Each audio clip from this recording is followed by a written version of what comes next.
Olá, pessoal, sejam todos muito bem-vindos ao Cosmiatria Academy Talks. Eu sou Rafaela Palermo, estou aqui com Raíssa da Costa para falar hoje de um tema muito interessante, tanto para dermatologista quanto para cirurgião vascular, que são as veias da face. E a gente convidou, então, Arthur Curtarelli.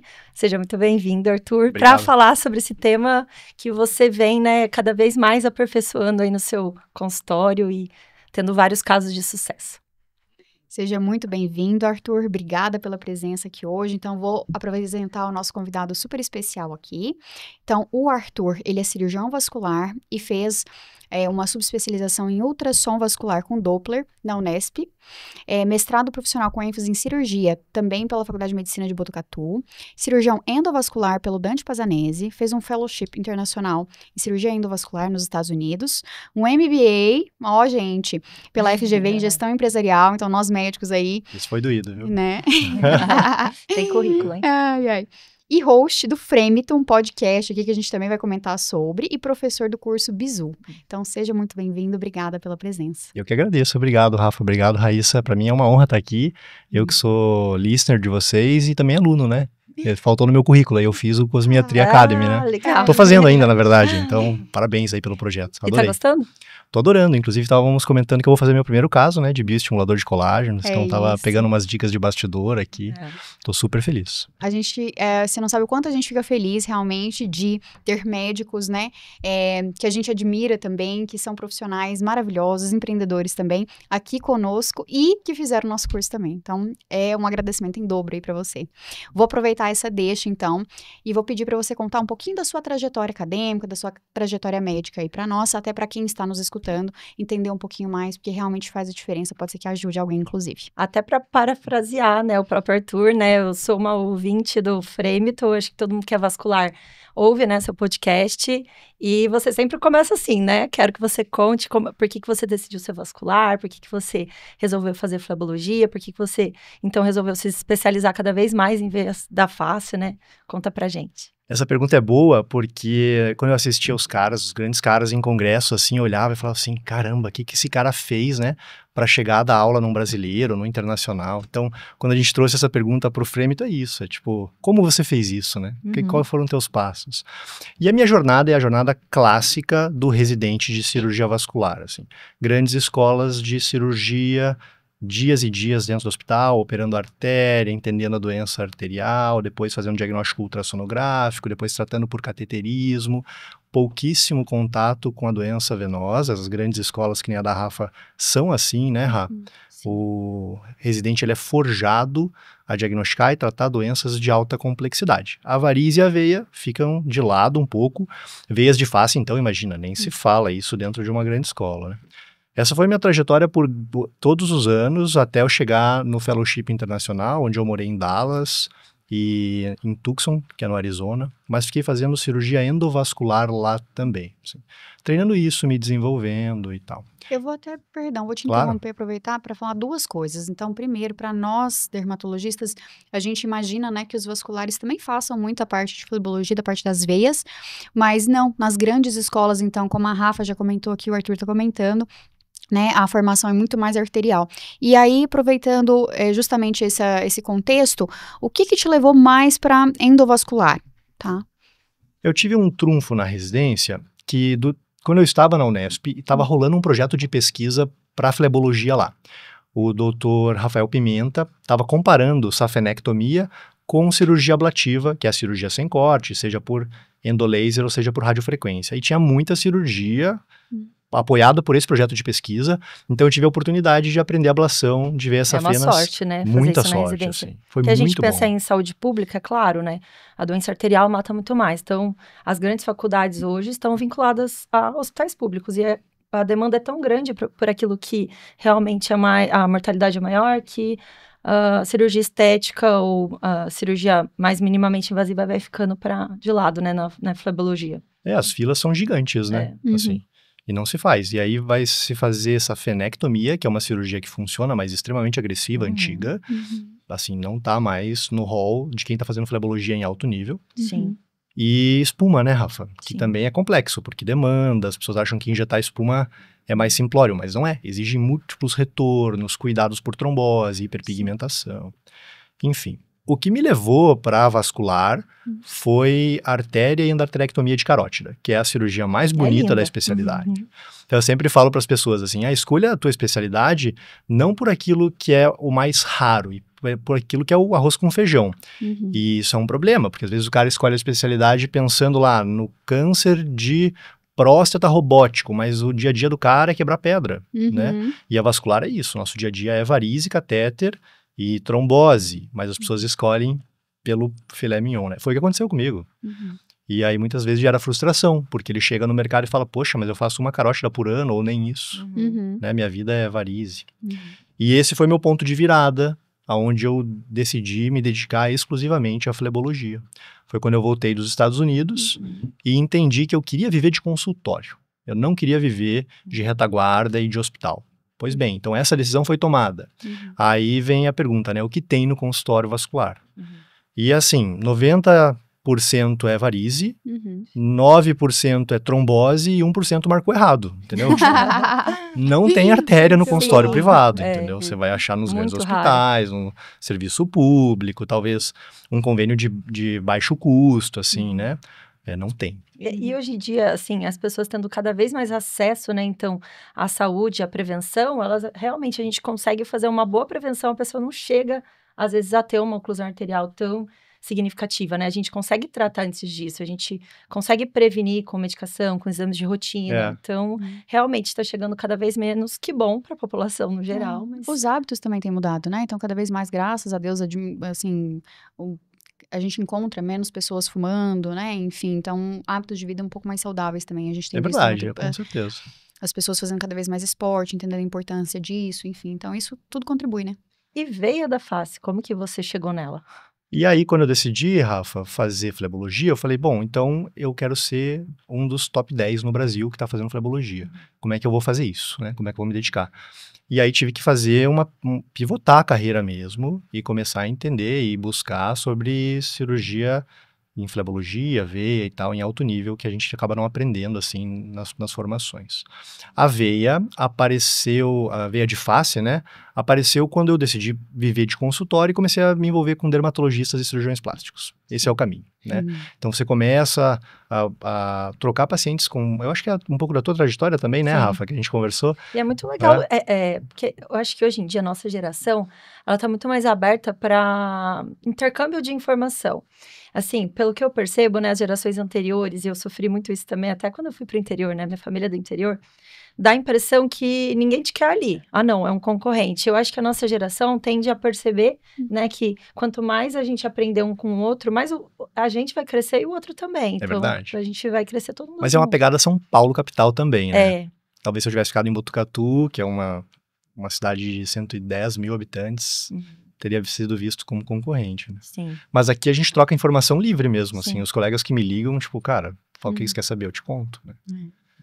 Eu sempre brinco, né? Eu brinco nos vídeos, nas aulas, a gente tem que ter um dermatologista para chamar de seu, um vascular para chamar de seu, um endócrino para chamar de seu, exato. Escutei no curso. Porque realmente a gente se ajuda muito e é complementar, não adianta, e é isso, os conhecimentos se somam, né?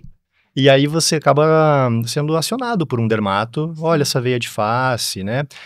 Começa sempre pela aleta nasal ou pela periocular, são as principais, né? E aí você começa a galgar nesse mundo até que você chega na alta complexidade que é a veia de testa, que é o endolaser, é realmente extremamente complexo, né? Você aprendeu como? Tem que estar, assim, afiado de mão, né? Eu aprendi fazendo e também com o Dr. Charles Esteves, referência, que é a nossa referência, né? Fui mentorado dele. Legal. Ele que fez o tratamento da Anitta. Sim. Então, depois que a Anitta tratou, o troço explodiu, né? A demanda de consultório tá bem alta. Foi assim que eu aprendi. Amém. Vamos manter assim, entendeu? Que mais celebridades façam também. E é por isso que a gente chamou, então, você aqui hoje para trocar figurinha, né? Pra gente todo mundo aprender junto. Acho que é um tema que todo mundo tem muito interesse. E eu acho que começa até do começo, né? A anatomia de vasos da face. Eu acho que isso, tanto o cirurgião vascular vê muito pouco na residência, e o dermatologista sai com muito medo de fazer um injetável e pegar os vasos ali, que são importantes, que podem dar alguma complicação. O pior medo do dermatologista é canular algum vaso, né? Então, e principalmente região de fronte, glabela, pra gente é um pouco tabu. Então, pra nós dermatologistas, a gente realmente toma muito cuidado, né? A gente sabe que tem vasos importantes ali, e que a gente não quer quer eventualmente causar uma complicação maior, né, piorar. Então, conta pra gente um pouquinho, de forma resumida, o objetivo aqui não é a gente aprofundar numa aula muito específica, mas realmente os principais vasos pra gente entender, porque daqui a pouco nós vamos falar de tratamento, então a gente precisa ter essa dimensão aí anatômica. Umas dicas, né, assim. Bom, são todos ramos da artéria facial, né, que vem da carótida externa. Então, para você fazer um evento neurológico, assim, você tem que ter um infortúnio muito grande, né? Já tira essa bagagem de vocês, assim. Você promover um AVC no paciente pode acontecer por uma conexão de carótidas através da artéria angular do olho, mas é muito improvável, assim. A maurose e cegueira pra gente é o principal, a gente dá passa muito mal. medo, né? Dá muito medo. Primeiro que, assim, ou você vai ter que injetar muito forte na artéria angular para poder inverter o fluxo, ou esse paciente tem uma oclusão carotídea interna e o fluxo já é invertido. A hora que você injetar, ele sai realmente da artéria facial para intracraniano através da artéria oftálmica. Mas assim, né, gente, pelo amor de Deus, tem que ter muito infortúnio. O que pode acontecer é uma isquemia local facial. Isso pode acontecer, a gente já viu várias vezes, né? Por você ocluir... enfim... uma área assim de hipofluxo, aí fica bem branco, depois você tenta reverter, pode evoluir para uma necrose. O lance é você fugir dos forames. Então, injetar perto de forame assim é sempre perigoso, né? Você fugir também das agulhas, usar as cânulas, excelente dica que vocês dão no próprio curso, né? E aí, essa região nasal, que eu acho que é a região de maior pepino, assim, da artéria angular, aqui, assim, que faz a conexão. Depois que eu comecei a fazer muito ultrassom de face, e tem um probe específico para isso, de alta frequência, pequenininho, que a gente chama de hockey stick. Então, vocês chamam de ultrassom dermatológico, a gente chama de ultrassom de face. Você começa a ver que a variação anatômica, ela é bem frequente, assim. Então, conhecer o básico da anatomia é legal, é fundamental, mas você vai enfrentar variações anatômicas. Então, ter um conhecimento a mais ali de ultrassom, você julga que é extremamente necessário e pertinente hoje? Eu acho que não é extremamente necessário, mas eu acho que convém você ter um amigo ultrassonografista ou você fazer você mesmo. Para quê? Pacientes que já fizeram algum tipo de manipulação, que são muitos, cirúrgicas ou injetáveis, em especial com injetáveis permanentes, eu sugiro ultrassonografar antes. Se for um injetável bioabsorvível, passou 6 meses, 18 meses, provavelmente não está mais lá. Mas se já é um injetável inabsorvível, é melhor você ultrassonografar, porque empurra a artéria para lá, empurra a veia para cá. Ela não está exatamente na localização esperada, né? Exatamente. Na dermato, a gente até, mesmo hoje em dia, a gente até tem conversado bastante com os otorrinos. A gente tem visto que, às vezes, em bula, a medicação tem ali uma duração de, às vezes, 1 ano, 1 ano e meio, e às vezes 5 anos depois ainda tem produto ali. Lá, né? Então, o que a gente tem feito? A gente tem mandado ultrassonografar independente. Então, principalmente, eventualmente, um preenchimento nasal, né? A gente sempre manda ultrassonografar pra gente realmente ter certeza de que não tem. Ou que pode até ter produto ali que, bom, às vezes até é esperado, a gente até gostaria, né? Acaba atrapalhando um pouquinho a cirurgia. Mas, enfim, para ver variação anatômica de fato. Então, que bom. Então, é sempre pertinente. E dá para guiar a injeção também, se você tá muito inseguro, assim, né? A minha prática, guiar a injeção, eu percebo que eu dou umas atrapalhadas no dermato, assim, às vezes. A região de manipulação é muito estreita, o hockey stick, apesar de bem pequenininho, ele também tem o seu tamanho. E aí, como ele é pequenininho, a área de insonação ultrassonográfica é muito pequena. Então, às vezes, a agulha vai para lá, vem para cá, eu tô quase que não guiando ele, assim. Então, às vezes, a gente marca a artéria na pele mesmo, para ele tentar fugir. É basicamente isso, assim, né? O lance é fugir dos forames, que são as regiões de maior complexidade. Angular do olho também. E quando se fala até de ultrassom dermatológico, né? A gente estava até conversando com o Dr. Rômulo, que deu a aula no nosso curso, que eu acho que o conhecimento é tão... dos médicos em geral, é tão pouco em relação a isso, que o médico não sabe nem pedir o exame. Então, muitos pacientes chegam ali num laboratório de nome com um exame assim... Tração da bochecha. Tração, né, que já trabalhei em agenda de ultrassom, já vi, assim, pedidos absurdos. Então, assim, mesmo que você, né, não tenha um interesse em fazer uma pós de ultrassom dermatológico, não tem interesse em ter o seu próprio ultrassom, você tem que saber minimamente pedir e tem que saber minimamente o que é possível ser visto ali, né? Então, eu acho que aí que é a diferença de quem... É aquela coisa assim, se você não sabe nada, você não sabe nem fazer a pergunta, né? Exato, perfeito. Então, e, acho que é isso. inclusive, na aula, eu não sei se você viu, tem bonitinho, ele tem até um receituário que ele printou na tela e colocou lá exatamente como deve ser feito o pedido, para que venha a informação mais correta para você. A aula do Rômulo é muito boa. É muito bom. Inclusive, eu mandei uma mensagem pra ele. Você me falou. Troquei um chat ele é com muito ele. bom. Um cara bacana demais. É muito legal, né? Poder. E esse é uma pessoa aberta. Ele é bem aberto pra Muito, foi conversar. super receptivo. Ele me mandou uns artigos, depois eu li. Legal. Agora, é complexo ir no laboratório fazer ultrassom facial, dermatológico, assim. Eu acho que o cara vai dar com os burros na água. Com certeza. Primeiro, porque não tem TUS para isso. Como é que o laboratório cobra? Então, vai ter que inventar ali uma adequação de código TUS para precificar. Depois, que laboratório que tem o ultrassom de altíssima frequência, que é o Rockstick, Sim. ou o cara que sabe, exato, né? Aí você meter um linear desse tamanho de perna no rosto da pessoa, você não vai conseguir ver nada. Então, normalmente tem que ser um colega... A gente da Dermato já indica para pessoas específicas e já avisa, o convênio geralmente não cobre, né? Então, enfim, vai ter que pagar ali por fora também. E para profissionais muito capacitados ali, que a gente confia, né? Que tem muita experiência, que já fazem bastante. Então, pra gente acaba facilitando. E até agora, falando de vasinho de face mesmo, do tratamento que a gente faz, né? Eu acho que outra coisa que muita gente tem dúvida, assim, o que é telangiectasia, o que é uma reticular, o que é uma variz, né? Porque tem alteração tanto do tamanho, da profundidade. Vamos comentar um pouquinho sobre isso, Arthur? Porque eu acho que é interessante, como tem pessoas que não são vasculares nos ouvindo, a gente precisa primeiro tentar entender qual que é a diferença ali de uma estrutura para outra, porque o tratamento vai mudar completamente, né? A veia da Anitta é muito diferente dos vasinhos que eu mesmo, né, tenho muito na letra nasal, que eu tenho que ir a cada 3, 4 meses. Assim, 4, vai. Quando dura muito, 6 meses, vai. Eu sempre tô tratando. Então, acho que seria legal a gente também, a gente trata muito mais telangiectasia e pouco veia reticular. Então, vamos entrar nessa Tem rosácea também, né? Sempre tem rosácea. Que são, né, acaba sendo telangiectasias tão finas que você olha para a pele da pessoa, parece que ela tá toda vermelha, mas você olha de pertinho ali, um monte de vasinho fininho, né? A gente pode classificar as veias conforme o diâmetro, a coloração, a profundidade e o trajeto. Então, basicamente, assim, de menor para maior, elas são telangiectasias, elas têm menos de 1 milímetro, especialmente fininhas, da cor rubi, bem avermelhadas, são as spider veins, assim, né, que o pessoal chama nos Estados Unidos. Passou para ficar um pouquinho maior, acima de 1 milímetro, nós chamamos elas de reticulares, são as veias mais esverdeadas, as veias de diâmetro um pouquinho maior, mas que não se projetam sobre a pele e habitualmente têm trajeto retilíneo, elas não são tortas, né? Então, spider veins e reticulares nós temos no rosto. Você vai encontrar. As reticulares periocular aqui são bem comuns de ver na paciente que ali está menopausada ou que tem a pele muito branquinha, elas aparecem. E as telangiectasias, a aleta nasal aqui acima da boca tem muito, né? Assim, a paciente que é tabagista tem muita telangiectasia desse tipo. Totalmente. Tem muito branquinha, rosácea. Aparece, não tem jeito. Tem bastante. Né? E ambas são facilmente resolvíveis por laser em monoterapia. Dá para resolver. Eu, diga-se de passagem, eu tinha uma reticular, até não lembro, agora eu acho que era do lado esquerdo. E realmente, uma sessão nunca mais. Tira com a mão.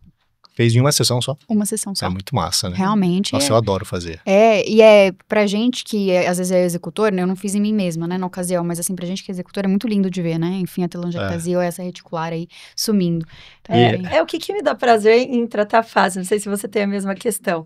Os tratamentos vasculares de perna, eles são demorados, né? Então, assim, a gente já avisa a paciente, olha, uma sessão só, é muito raro aquela paciente que chega uma sessão, a perna tá linda, maravilhosa, é uma coisa, e é algo que volta mais rápido também. Então, você não trata ali o vaso da perna, ele some na hora e no outro dia ela tá linda, maravilhosa pra ficar com a perna. Que é a expectativa que ela tem, na verdade, né? Mas o vaso da face, sim, não sempre, claro. Tem casos e casos, mas tem muitos casos, assim, eu falo o meu mesmo. Geralmente eu faço no mesmo, tipo, faço de manhã, no fim da tarde a pele tá outra. Então, vocês que são dermatos que têm aquele procedimento que deixa a pessoa linda, maravilhosa, com frequência, a gente não tem tanto isso na vascular. E a veia da face é diferente, né? Isso é complexo, porque elas vêm com a expectativa da dermatologia, né? E, tipo, vou executar perna, né? Ué, mas não é só injetar, vai ficar limpo? Tipo, não vai não amanhã você não vai estar linda. Amanhã, inclusive, mas você vai estar Mas eu vou pra praia em 7 dias, né? Tipo, putz, não vai dar, né? Ambas essas veias existem em face. A veia de testa em face, ela tem diâmetro maior, normalmente ela passa de 1,8 milímetros, chega até 2,5 milímetros, mas ela não configura como varize, porque varize é uma veia acima de 3 milímetros, que é dólica, tortuosa, então elas estão em perna, né? A veia de face é uma veia normal, é uma veia saudável, que tem apenas um culhão estético ali para paciente. Que existem em membros inferiores também, né? A gente faz a semelhança da veia de testa, de fronte, que a gente chama de veia do salto alto, que é aquela grande veia no dorso do pé que fica enorme quando a paciente usa salto também, né? Aquela veia também é saudável, mas traz ali um apelo estético e tal. E pode estar até associado com a questão da derme mesmo, né? Assim, a pele. Às vezes a pele da pessoa é muito fininha, né? Isso acontece. A veia fica mais aparente porque ela tem uma pele muito fininha. Ou realmente mais clara, né? A gente também tem, quanto mais profunda aí, puxando o ganchinho para dermato, quanto mais superficial, mais vermelho vivo, assim, né? Quanto mais profunda ela vai adquirindo, de fato, a coloração mais azul acinzentada, esverdeada, enfim, a gente vai abaixando isso, que é uma relação que a gente faz, até eu tô em aula também, com tatuagem. Então, às vezes o pigmento, quando tá novo, que ele tá superficial, ele é bem preto. À medida que ele vai aprofundando na pele, ele vai adquirindo uma coloração azul acinzentada. Embaçada, né? Exato. Perdendo a definição. E né? mudando a coloração. Por isso que às vezes ela fica linda de início, mas às vezes um paciente mais velho, você vê que ela é meio arroxeada, sabe? E aí, em pernas, a gente tem spider veins, tem reticulares, aí começa a ter as varizes, realmente, né? Que são veias dólicas, dilatadas, insuficientes, mas são todas epifaciais, então acima do compartimento safênico. E aí nós temos a veia safena, que é o nosso grande foco de tratamento quando está falando de perna, que pode ou não se tornar insuficiente, ou seja, pode ou não direcionar o fluxo cranial e caudal, que aí ela está doente, né? Pode ser dólica também, ou não. Mas em face são essas 3 veias, assim, né? Telangiectasias ou microtelangiectasias, as reticulares, periocular, que é a mais clássica, e a veia de fronte, que é essa. E assim, a paciente normalmente tem mais de uma, né? É muito interessante, porque depois que ela vê, ela nunca mais desvê. Exatamente. É muito depois curioso. que a gente mostra. Nossa, mas sempre esteve aí? Sim, sempre esteve aqui, mas você mostrou para ela na foto, pronto. Ela nunca mais consegue não ver. É que às vezes a paciente não tem aquele olhar clínico, é igual a perna, né? Às vezes a paciente chega pra gente e fala, minha perna não tá bonita.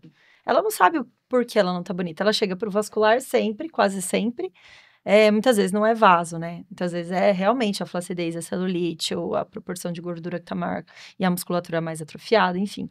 Eu acho que é a mesma coisa. Então, quando você aponta, a pessoa passa a ver, ela quer sempre resolver, corrigir. Né? E quando a gente fala de tratamento, não sei se você teve essa impressão, esse caminho também, né? Então, na face ali a gente tem aquelas veinhas da região malar e do nariz, né? Da aleta nasal, que são mais telangiectasias. Aquelas veias, então, que dão aspecto da olheira vascular, né? Geralmente são reticulares, e a veia mais grossa. Na minha opinião, é mais fácil começar tratando nariz, assim, de curva de aprendizado mesmo, de pegar mão. Nariz e malar, né? Depois a olheira, depois eu acho que vai para a famosa veia da Anitta, né? A sua trajetória foi assim? Foi. A Rafa tem toda a razão, é uma curva, né? E também são caixas de ferramentas diferentes. Aqui, quando a gente fala de telangiectasia e veias periculares, estamos falando de laser transdérmico. Quando você fala de veias que têm maior diâmetro, e aí para quem quer começar a se aventurar se ela projeta na pele, se ela baula na pele, dificilmente você vai resolver com laser transdérmico. Você pode diminuir o tamanho, múltiplas sessões, angular o laser para pegar de vários ângulos, mas é bem comum as pacientes que tratam fronte comigo falarem, nossa, já fiz 8 sessões de laser transdérmico e não resolve. Não vi nenhuma diferença. Não vi nenhuma diferença. Porque a veia, ela já tem uma parede muscular, né, a camada média da veia já é um pouquinho mais robusta. E o diâmetro é maior, não vai fechar com laser transdérmico, não adianta, tem que passar o endolaser. Mas a curva é essa. Especificamente de endolaser para veia de fronte, tem que estar fazendo endolaser de tributária muito bem na perna para poder entrar na testa. A curva eu tenho certeza absoluta que é essa. Foi a que o Charles fez, foi a minha também, né? Porque para tu entender, Rafa, desculpa, e Rafa, a gente trata a veia safena com laser e essa curva é relativamente simplória. Mas ela tá ali 1,5 cm, 2, 4 centímetros abaixo da linha da pele. beleza, você queima ela com laser e vai ficar tudo bem. Quando você começa a chegar em veias muito próximas à pele, onde o tratamento padrão é a remoção, que é a flebectomia, faz um buraco e pinça ela ali com uma agulha de crochê ou com um hook, puxa para fora, liga e termina o tratamento. Quando você vai se aventurar a fazer laser nessa veia, tem 1000 nuances do uso do laser. Como entrar numa veia que samba o tempo todo, difícil, exatamente. né? Ela vai para lá, vem para cá. Como e a manter... gente tem que lembrar que toda vez que a gente cutuca a veia, ela espasma. Ela então, espasma, se a gente errar ali, ela vai... Aí você vai sofrer mais ainda para funcionar.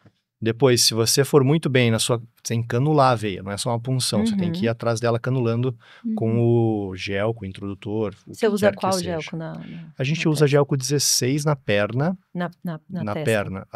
Na testa é outra dimensão, assim, são gelcos 22. Caramba. É infantil, né? Quase RN. Bem pequenininho. Então, qual fibra que você está usando? Depende do tamanho da veia. Normalmente você não consegue fazer o tratamento completo da testa com uma única fibra. Tu vai precisar de mais de uma, né? Por causa dos diâmetros diversos. Então, todo paciente que vai para veia de tratamento de veia de testa, ele é mapeado com ultrassom. De todos os meus casos, a gente nunca fez uma única veia. Normalmente, a hora que você põe em Trendelenburg, você entende que existe uma complexidade de conexões ali. 3, 4, 5 veias para tratamento, né? E elas confluem normalmente na glabela. Então, se você deixa só uma tratada, vai recanalizar. O paciente vai ficar frustrada, né? Ou vai engurgitar que tu não tratou. E aí você... vai piorar em outro local que ele não tinha visto ainda. A confluência venosa é complexa, né, Rafa? Que é o que acontece no matching de perna, né? Sim. No matching por oclusão e tal. E hemodinâmico.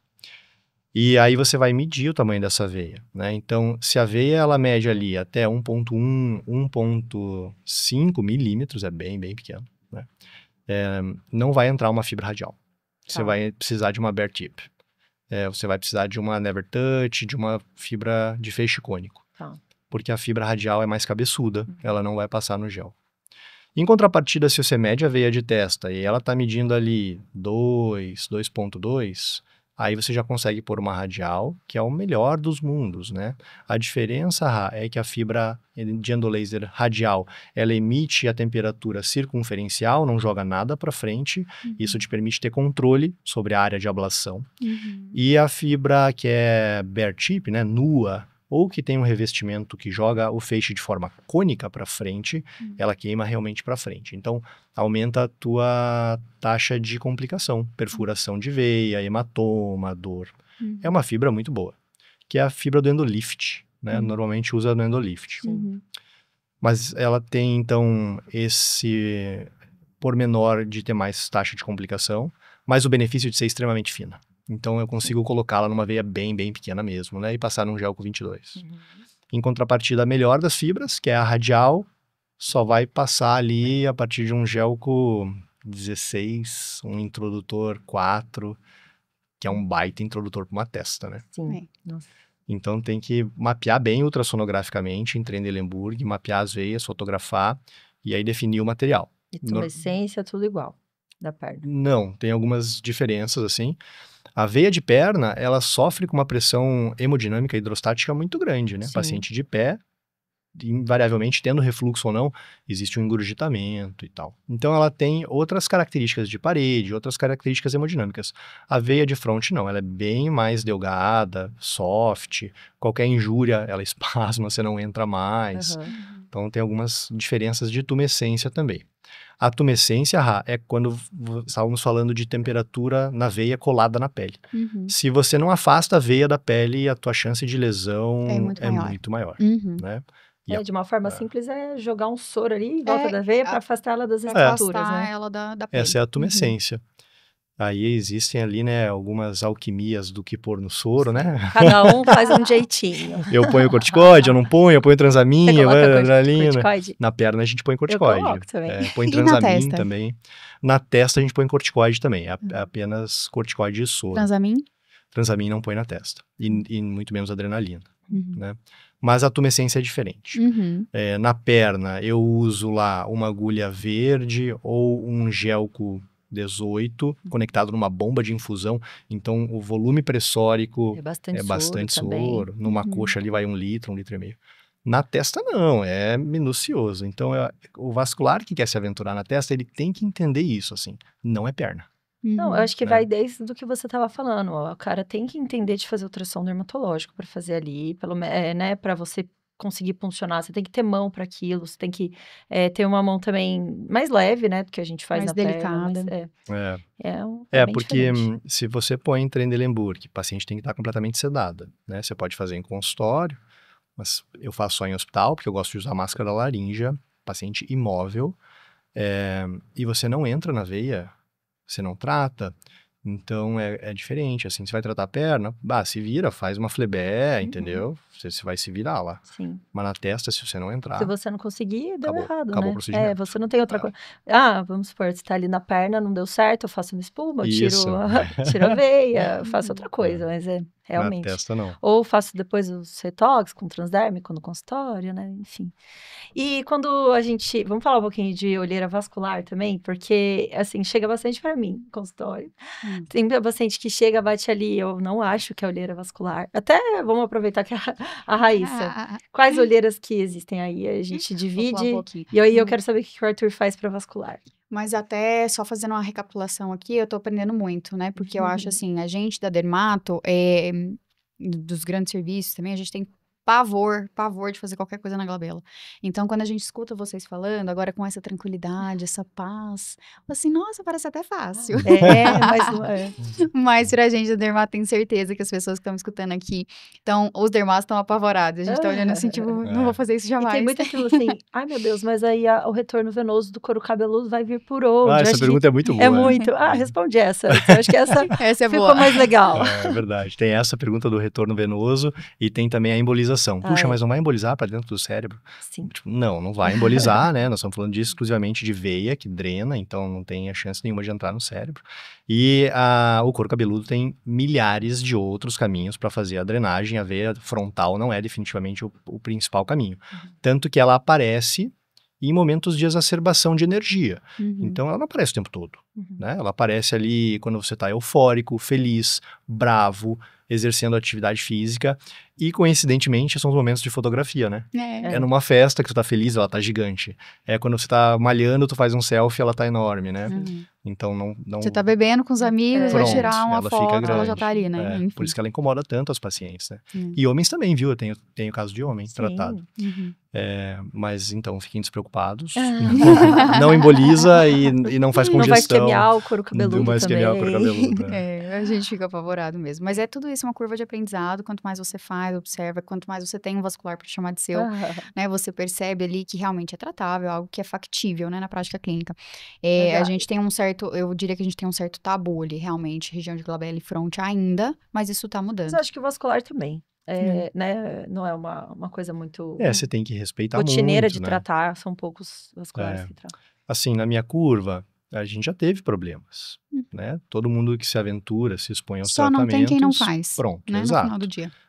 E quando você tem lá uma hipercromia de perna, você faz uma úlcera por um tratamento térmico ou ablativo na perna, a paciente fica muito chateada, mas ela põe uma meia, a vida dela segue. Se você lesa a cara dela, né? Se você lesa a testa dela, então tem que respeitar muito, assim, tem que fazer com muita calma, prudência, porque é realmente um pepino, né? Lesões de face. Beleza.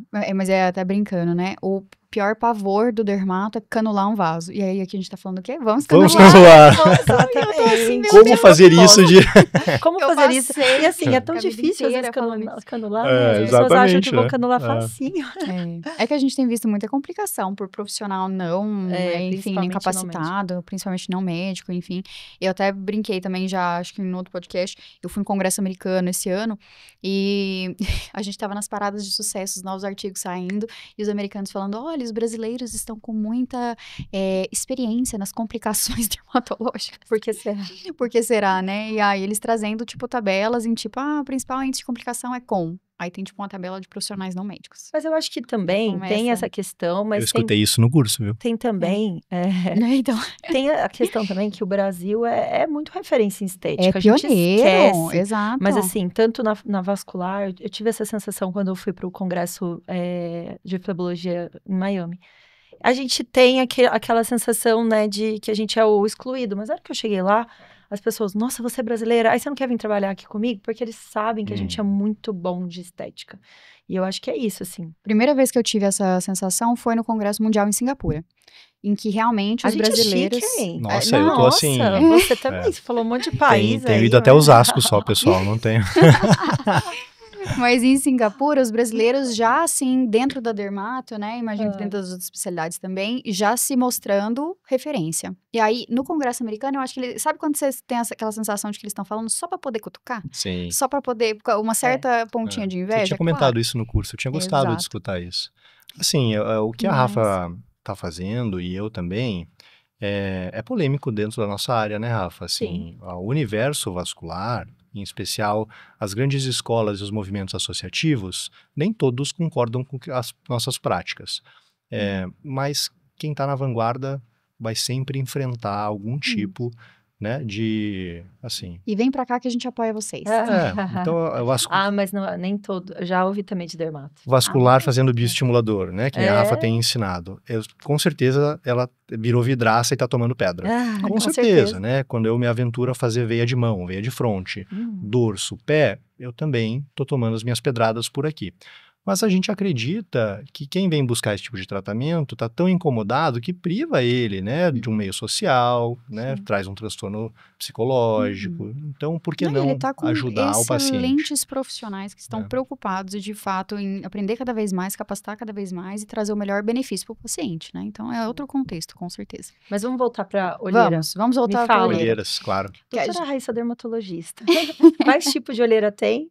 Até porque, assim, a gente chega, a gente sabe pelo menos eu que faço você também, tratar a olheira vascular, mas se a gente quer tratar o paciente como um todo... Eu já começo a conversa, inclusive, com o paciente, já sempre avisando também, porque ele acha que é um negócio muito simples. E ele acha que, no caso da olheira, que vai fazer um negocinho e vai resolver 100%. Eu falo, não. A gente começa já com 3 parâmetros. Então, a parte estrutural óssea, né? Então, a gente sabe que à medida que a gente envelhece, a órbita vai aumentando. Inclusive, eu sempre dou isso de exemplo para o paciente, ele acha o máximo. Então, quando os arqueólogos vão identificar ossadas humanas, eles conseguem perceber pelo tamanho da órbita a idade daquela ossada. Não sabia disso.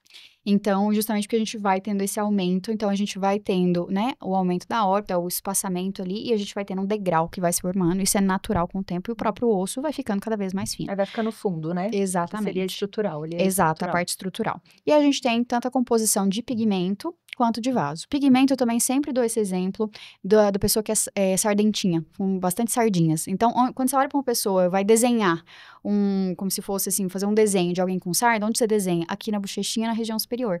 Por causa da incidência do sol, a gente tem nessa principal faixa, inclusive a maior faixa também que a gente tem câncer de pele, incidência solar, maior chance da gente ter as manchinhas lentigos solares, as sardinhas aqui nessa região. E, consequentemente, logo em cima da orelha, né? Enfim. E o que acontece? Vários pontinhos, eu até brinco também, eu não sei se não vai dar pra ver no vídeo. Eu tenho 2 melanoses solares na mão, que eu falo, essas eu não trato, que é pra mostrar pro meu paciente, porque elas começam pequenininhas e clarinhas, elas vão se agrupando. Alguns pacientes confundem, inclusive, com melasma, né? Acho que é melasma e não é. Nada mais é do que os pequenos pigmentos aqui que a gente vai agrupando e vão contribuindo para a olheira. E o terceiro e o nosso contexto aqui são os vasos, né? Que podem ser telangiectasias, mas muitas das vezes são as veias reticulares. Então, além disso, a gente ainda tem o paciente dormir mal, e a gente tem realmente um engurgitamento ali das veias da região periocular, e o cansaço, né? Enfim, tudo isso contribui. E tem até aquele paciente que é muito alérgico, né? Com então, ele faz prurido, dermatite atópica, ele então... coça, ele extravasa, né, hemossiderina ali, ele começa a escurecer realmente. Aí acaba até tendo um pouco... a mista eu acho que é mais comum, Raul, não? A mista é a mais comum. Mas tem paciente que eu brinco assim, passou na porta, você fala, meu Deus, que olheira vascular. E às vezes nem é a queixa do paciente, porque uma vez que você mostra, ele nunca mais deixa de perceber, né? Então, eu sou do tipo que eu ainda pergunto pro paciente, o que te incomoda, o que te traz aqui? A não ser que ele pergunte, doutora, me fale o que eu posso melhorar. Fala, do ponto de vista dermatológico, o que chama atenção neste momento é tal coisa. Aí, sim. Porque realmente, uma vez que você mostra, ele nunca mais esquece. E aí a gente entra na seara do tratamento, mas agora eu vou deixar pra vocês também. Então, e aí, porque eu acho assim, né, que nem eu tava falando, é mais fácil tratar malária e aleta nasal do que a olheira, né? Com certeza. O que você acha? Eu concordo completamente com a Rá. Acho que é multifatorial, dificilmente você encontra uma olheira exclusivamente vascular, e normalmente esse paciente tem alguns componentes psicossomáticos ou de atividade laboral, contextos sociais que estão piorando esse troço, né? Sim. Então, os olhos estão encovados, não se hidrata direito, não faz atividade física, não dorme, está em burnout, tem algumas situações assim, da qual realmente, como vascular, eu não consigo controlar. Então, cabe a mim ali tentar tirar os vasos dele. Na minha prática, o que eu observo? Raramente não tem um componente de pigmentação associado, né? Então, normalmente é vascular mais pigmentação. Já fiz vários tratamentos onde, puxa, consegui tratar as veias, a partir de agora a gente precisa de um dermato para te ajudar no apoio da despigmentação, né? Perfeito. Então, eu também tento presetar essa expectativa para que não tenha uma quebra de expectativa pós-tratamento. E o tratamento é um pouco mais longo também, sim, não até resolve com sessão única. tecnicamente, né? Tecnicamente, o laser ali é uma pele mais fina. É perto do olho. É. Então, tem várias questões que a técnica é um pouco mais difícil, né? Do que... Muito mais, É. né? O que eu gosto de utilizar lip ou laser, né? O lip é realmente muito bom, mas ele é policromático, ele é não colimado, não linear. Apesar do target ser a oxihemoglobina, assim como o laser, ele trata muito além daquilo do que eu estou buscando. Sim. Eu tenho um pouco de receio de ficar tratando a face toda e expondo a face, a lip, sendo que o meu alvo tá ali, embaixo do olho, e é realmente a veia. Então, E pra quem tá nos ouvindo, lip, luz intensa pulsada, luz intensa né? pulsada, que não é laser, né? Isso. Exatamente, é uma luz. É uma luz, né? Tem características da semelhança e diferenças. Então, eu gosto mais de usar o ND-IAG, Concordo. e aí tem algumas características de presetagem que são vai diferentes melhor, né, do restante. E, assim, até a angulação, né? Eu sou neurótica com o olho... Você sempre, até a outra pergunta. Você sempre coloca o protetor intraocular? Como você faz? Eu tenho os dois, assim, eu gosto mais da proteção externa. Peço para o paciente ficar de olhos fechados e faço um pouco de compressão com a mão aqui também, para garantir de que não vai passar luz para dentro. Quando a gente vai tratar a pálpebra, que rola também, daí tem que ser o intraocular, né? Não tem jeito. Mas na minha prática eu uso mais a proteção externa mesmo. Eu também acabo usando mais. Eu sou... na época da medicina, eu fugia muito do oftalmo. Eu tenho aflição, assim. De olho. Eu tenho aflição, não posso ver gente colocando lente, olha só. Tenho essa questão. Você puxar a pele para baixo, Eu colocar em puxo cima do muito, zigoma assim, também. primeiro, assim, eu acho que a parte que eu essa sou técnica é mais melhor. neurótica com resfriar a pele também antes. Então, uma coisa que eu gosto de fazer, não sei se... Eu gosto de pegar luva, 2 luvinhas, colocar água mesmo, dar um nozinho em cada uma e faço uma máscara com 2 luvinhas, coloco na geladeira.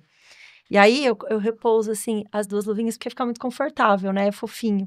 É melhor do que aquele gelo que a gente deixa ali no frigobar do consultório, que geralmente tá meio duro e já dá medo no paciente, né? Você coloca aquele gelo muito duro. Então, eu faço isso, resfrio bem a pele, puxo muito a pele para baixo, mais longe possível do olho. E eu Angula. sempre miro pro osso, né? Da Gostei órbita. dessa dica, viu? Da luva, legal. Fica gostoso. E é bom porque aí depois que termina, eu ainda mantenho o paciente com um pouquinho com aquela luvinha ali, relaxando, passo um pouquinho de corticoide, né? Dependendo do laser que eu uso, às vezes eu acho que fica muito vermelho, eu passo um pouquinho de corticoide e é isso. Mas essa proteção que você está comentando, Rafa, ela é fundamental mesmo. Ela é. Porque assim, não é brincadeira, laser perto do E é uma olho, pele né? muito fina, é facinho de machucar a pele ali também. Concordo. E a gente tem muito do Gelox, né? Que a gente usa também, que a gente tá ganhando dos laboratórios. Podem pedir, viu? Podem cobrar A deles. gente... então, mas eu acho... Esse aqui é um plástico mais duro, não é? Ele é durinho. Eu uso. Eu fiz muito agora no nariz, que é da Casa Rinoplastia. E eu gostava mais do soft também, assim. E ele moldava no Até nariz, assim. fazer bexiguinha, né? Eu mais gosto de gostoso. fazer bexiguinha. Então, tá vendo? Cada um aqui gosta de uma coisa, depende da prática clínica que você tem disponível, mas é isso, a gente vai trocando essas pequenas dicas fazem a total diferença. Então, angular, mirar pro osso, eu gosto de tracionar bem a pele também. Enfim, eu acabo usando esse que eu tenho, que é tipo um Gelox, mas eu acho ele macio, assim, enfim, já fiz em mim também, não tive problema. E ele é pequeno, ele é redondinho, assim, então eu consigo às vezes deixar um de um lado ou do outro, se ele tiver também do outro lado, enfim, e isso acaba ajudando, né? Mas a minha sugestão para os vasculares que nos escutam é assim, vai tratar a olheira, pede ajuda do dermato. Porque é difícil você resolver sozinho, sabe? Sim. E na maioria das vezes precisa preencher, né? Assim, é difícil não usar ácido hialurônico ali na região. porque para você trazer vitalidade para o paciente, né? Talvez você trate as veias e aí fica lá aquela mancha hipercrômica e talvez afundado. Então, é uma região de tratamento em parceria, assim, das especialidades. E eu brinco com um paciente, talvez seja interessante vocês comentarem também, que é assim, como ela é multifatorial, né? Então tem toda clara questão, eu diria que então 4 aqui, vou acrescentar a quarta. Estrutura, que realmente a gente vai tratar com ácido hialurônico, aí neste caso, é muito interessante saber que a gente tem diferentes G-primes ou densidades de ácido hialurônico. Então, alguns a gente usa para mimetizar o osso ali, mas ainda assim não pode ser o mesmo que você usa no queixo, por exemplo, que seria ou completamente diferente. Então, você precisa usar um que tenha uma estrutura, mas que não fique marcado. Né? Então, Então, na de região G-prime, de... você que me ensinou. Então, tem a questão de estrutura. Então, às vezes, eu mesclo diferentes G-primes, até porque, às vezes, eu preciso também hidratar aquela região. A pele muito fininha, dependendo da idade do paciente. Mentira. Às vezes, até paciente jovem que já tá, assim, com um craquelamento impressionante dessa região da área dos olhos. Muito por causa de hidratação. E esses fizeram cirurgia vascular, com certeza. É verdade. Que estão com os olhos encovados, com certeza. Ô, gente, eu achei que ia ser um bate-papo e foi uma aula. Que é isso? Vamos ter que incluir como aula isso aqui, que maravilhoso. Muito gostoso. Mas, o segundo lugar, eu explico para o paciente, se você fizer apenas um, você só vai tratar 30%. Nesse caso agora, 25%. Então, se você só fizer a parte estrutural, você vai tratar 25%, porque você tem que fazer a parte vascular, que é mais 25%, a parte pigmentar, que é mais 25%, e ainda assim, eu sempre falo isso para o paciente, a gente nunca vai chegar no resultado de 100%, porque no nosso contexto de vida, é isso que você estava comentando. Cada vez mais a gente dorme menos, uma vida mais estressante, enfim, cansaço. Tela pra caramba. Tela pra caramba. Então, os outros, talvez, eu não vou dizer 25%, mas assim, pelo menos uns 15% tem influência. Então, se a gente fizer tudo que tem à disposição no consultório, você ainda vai chegar a 90%. Aí eu falo pro paciente, estamos alinhados? Você tá de acordo? Né? Enfim, estamos cientes? Não, beleza. E realmente, quando a gente trata tudo certinho, enfim, principalmente às vezes um paciente que tem mais olheira vascular, você trata, já dá aquele up, o paciente já fica satisfeito, você traz as fotos de antes e depois, então, aí a gente consegue mostrar pra ele, vale a pena, mas não vai zerar. Então, a hora que você alinha bem com o paciente, as coisas ficam mais fáceis. Mas fica mais difícil de vender também, né? Então, a gente, como que trabalha em consultório, então eu prefiro ser honesta do que o paciente voltar depois e falar assim, doutora, eu não fiquei satisfeita porque eu achei que ia resolver tudo, né? E não resolve. Mas, imagino que, como você estava falando, e aí, tratamento da veia, né, da testa, que é o que você falou, né? Então, tem que tratar várias para não ter o paciente não chegar, às vezes, insatisfeito. Então, a curva de aprendizado, tanto para olheira, de forma geral, as veias reticulares, telangiectásicas, como para a veia da testa, são curvas de aprendizado que a gente tem que estar sempre bem alinhado com o paciente, né? E eu queria te falar parabéns, né, por estar, assim, fazendo uma medicina, uma cirurgia vascular dentro da filabiliologia aí com tanta qualidade. Eu sei que você é um cara que estuda pra caramba, então tudo que você se compromete a fazer, você faz muito bem feito. Parabéns pelos seus casos, eu acompanho no seu Instagram, você posta bastante via de face e realmente os casos estão lindos. E eu queria te agradecer muito por estar aqui. Quer fazer aquela sua pergunta Quero final que você finalizar. adora? Eu quero finalizar com você, Arthur, perguntando para todos que estão nos assistindo, assim, né? Primeiro, alguma dica, assim, da sua carreira, o que você indicaria para quem está começando, ou quem quer começar nessa seara, né? Algo diferente aí do habitual, como a gente começou, se você tem alguma dica. E a dica de algum livro ou algum material aí que você indique para todos nós aqui, para a gente sempre aprofundar um pouquinho mais. Mudou sua cabeça, né? Que fez. Que seja algo que realmente você indicaria para um grande amigo. Boa. Bom, a recíproca também é verdade, né? Eu tô aqui me desenvolvendo, mas apoiado em bons fundamentos, que nem o curso de vocês, né? Convido a todos que não conhecem a conhecerem, porque realmente eu adorei fazer, tô fazendo ainda, e assim, assisti, já vou pôr em prática. Ai, olha, maravilhoso. Amanhã, não sei quando vai ao ar, né? Orgulho. Mas falei sobre isso na frente da paciente, ela adorou a ideia e nós combinamos de fazer. Vou fazer no intraoperatório, o meu caso é amanhã, né? Não sei quando isso vai sair, provavelmente já vai ter rolado. Maravilhoso. Bom, assim, o que mudou a minha carreira foi entender aonde eu estava e para onde eu quero ir. Então tem uma frase que é muito legal, da qual eu não sei o autor, que é: se você não pode ser bonito aos 20, forte aos 30 e rico aos 40, você não pode ser tudo isso no momento incorreto. Então, depende de onde você está. Se você está ali se formando, então se forme com maestria, seja bom nisso. Se você está galgando consultório, que é o meu momento, então faça com muita energia e tente ser o melhor nisso. E se você está buscando dinheiro, lá no fim isso vai retornar para você. O que a gente põe na nossa prática, além de ciência, que eu acho que é o que muda e me diferencia, é entender que o paciente não veio buscar apenas o tratamento. Ele veio buscar mais do que isso. Então, a gente põe inúmeros soft touches no nosso tratamento. Assim. Vai operar com a gente? Grupo de WhatsApp com os cirurgiões e com a equipe de back-office. Família, todo mundo no mesmo grupo de WhatsApp. Vídeo de informações pós-consulta, pré-cirurgia, vídeo de confirmação pós-cirurgia, de orientação, QR Code, material de papelaria bem feito, com orientações pré e pós, disponibilidade telefônica, o adesivinho do curativo. Isso que eu ia falar, né? É um capricho. Fez super sucesso aquilo, né? Então, assim, a gente Ele coloca um adesivo na finalização da cirurgia, né? O que você escreve mesmo? Seu tratamento ficou incrível. Fizemos com carinho. Arthur e Carolina, que é a minha sócia. Muito fofo isso. E sabe Mostra como um carinho, que né? eu pensei em fazer isso? Eu comprei um iFood. Olha que loucura. Comprei um iFood, era um japa, e daí veio assim, seu iFood foi preparado com carinho, na abertura do lacre, entendeu? Daí eu falei, caramba, vou pôr isso no meu curativo. E daí refiz o negócio assim. E já tem gente copiando. Já tá rolando, E eu super indico que façam também, né? Eu virei paciente há pouco, eu tô recém-operado, e esses pequenos cuidados diferenciam demais na assistência do teu paciente e no teu faturamento. Né? Então, eu acho que entender de que a medicina dos anos 80, ela é insuficiente hoje em dia, muda o jogo. Se você tentar trilhar a jornada do teu professor, que não vai dar certo. Assim, é mais difícil de dar, né?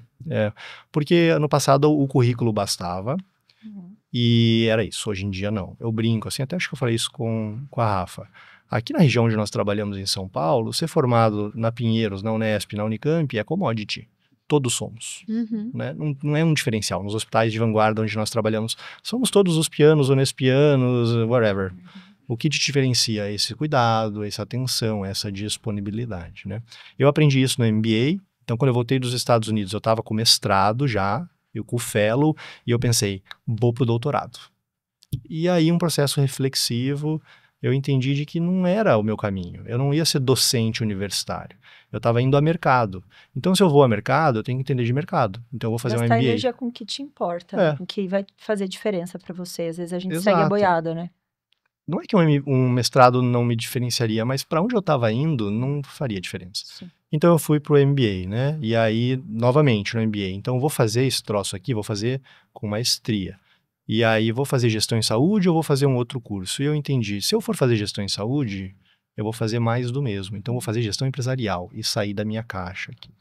Então, essa é uma boa dica, assim, entender aonde você tá e aonde você quer ir, para depois você não se frustrar e falar, poxa, mas aquele cara lá, ele tem resultados muito melhores, e eu tirava notas melhores que ele na universidade. Tá, mas ele talvez esteja fazendo coisas que você não fez. Com certeza. De livro, eu li todos esses de alta performance e até dei uma cansada deles, assim, né? O último, né? Você lê ali todos eles. Eu quero um livro de uma historinha, sabe? Alguém matou alguém, um quem romance, foi? né? A gente lê muita autoajuda. Com certeza. Você começa a consumir esses podcasts, você fica nisso, né? O último que eu li foi o Em Nome do Povo, do Bruno Perini. É um livro que fala sobre finanças e eu recomendo para médicos também, porque se você não sabe o que fazer com o dinheiro que você ganha, talvez o dinheiro nunca seja suficiente. Então, esse é um livro bem soft de ler, assim, né? Outro livro bem soft de ler é Pai Rico, Pai Pobre, para falar sobre finanças, bem inicial, assim, né? E eu tô num momento, assim, de vida e de carreira um pouco mais espiritualizado. O livro que eu tô lendo agora é No que creem os que não creem, que é uma troca de cartas entre um ateu e um teórico cristão. A história é verídica. Gente, né? que impressionante. Então, eles pegaram estas cartas e transformaram num livro. E, recentemente, eu li também Café com Sêneca, que é um pensador estoico. Você leu Café com Sêneca? Que eu acho que beira também um pouco o desempenho, mas é um puta livro legal, assim. Porque se você vai tentar ler Sêneca, e eu me aventurei, eu não entendi nada. Cansa, né? Cara, Tem que ser, é uma linguagem nossa, né? É o café muito difícil. Então você precisa que alguém leia e decupe para você poder entender, né? Traduz aí. Eu tentei na ler Santo linguagem. Agostinho também há pouco, assim. Cara, é muito complexo, Difícil, assim. A minha pequenez é incapaz de entender. Então, Café com Sêneca é legal, porque um historiador leu Sêneca e decupa para nós, assim. Uhum. São boas dicas de livro para quem Nossa, tá indo vários, pra... adorei. Muito É, bom. Dá uma exatamente. atualizada. Muito obrigada. É uma alegria enorme ter realmente essa conversa foi muito gostosa, acho que foi muito rica. Todo mundo aprendeu. Nós três aqui aprendemos. Imagino que o pessoal de casa vai aprender muito também. É muito legal te acompanhar, ver o Frêmito, você aula no Bizu, muito legal sua trajetória e ter disponibilizado mesmo o seu tempo, que é corrido, né? Eu vi que hoje você acordou 4h30 da manhã, você já estava operando É o e nosso mesmo assim horário, conseguiu vir aqui. Com Então, certeza. agradeço muito. certeza. E para o pessoal de casa, não se esqueça, então, de se inscrever, né? Para que a gente tenha cada vez mais podcasts ricos assim. Se inscreva, encaminhe para o amigo aí. Se você gostar, deixa aí um comentário, uma sugestão pra gente, tá Eu ia bom? falar, comentem, né? Porque a gente traz, assim, tantos convidados maravilhosos. E realmente, eu da Dermato, também sou muito felizarda de ter profissionais vasculares tão bons perto de mim. E comentem o que mais que vocês querem saber, enfim, dúvidas, né? Até para os nossos convidados que a gente repassa e a gente responde, né? Mais uma vez, obrigada pelo Eu que carinho, agradeço. obrigada pela Adorei. presença, né? Enfim, que a gente tenha muito mais para compartilhar e divulgar. É isso Um aí. abraço, pessoal, até a próxima.